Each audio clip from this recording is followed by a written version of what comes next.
She laughed first, not because it was funny, but because it was aimed at me. Crystal chandeliers overhead, white linen everywhere, a massive cake with my father's name on it, like icing could cover years of silence. And then her, my stepmother, lifting her glass, eyes fixed on me like I was the punchline. "Time to sell the company, right, honey?" she said, sweet on the surface, sharp underneath.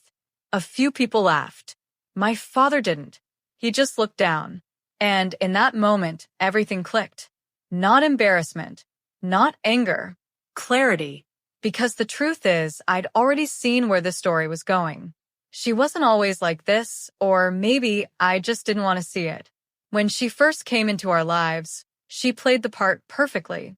Supportive, warm, always talking about family legacy and our future. She made me feel like I belonged. And I believed her, because I wanted to.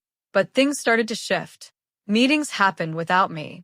Decisions were made before I even heard about them.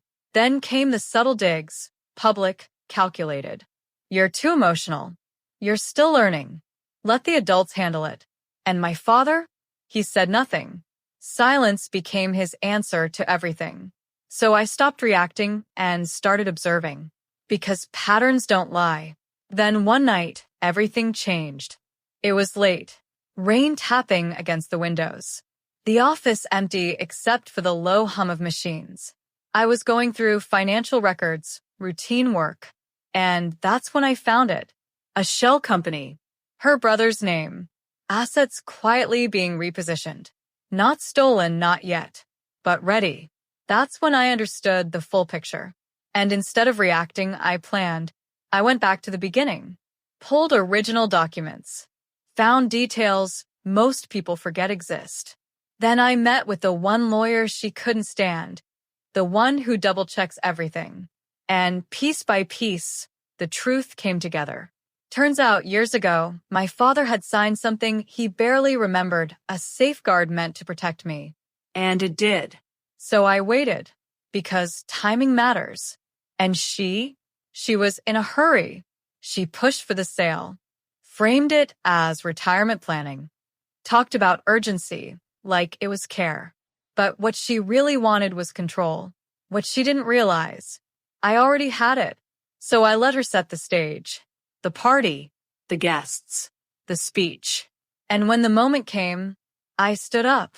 The room went quiet, not because I demanded it, but because confidence speaks louder than noise. "I won't be selling anything," I said. Then I placed the documents on the table. Ownership, control, authority, clear, final, legal. I hold 51%. For a second, no one moved.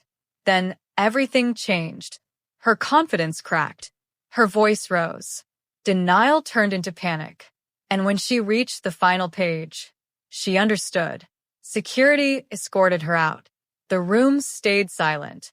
Later, my father tried to explain. I didn't let him.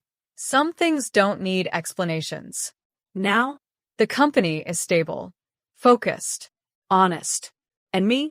I'm exactly where I was always meant to be. Because here's the truth. Power isn't loud. It doesn't argue. It doesn't chase. It prepares. It waits. And when the moment comes, it acts. If you believe in playing smart, not loud, make sure you follow because this is just the beginning.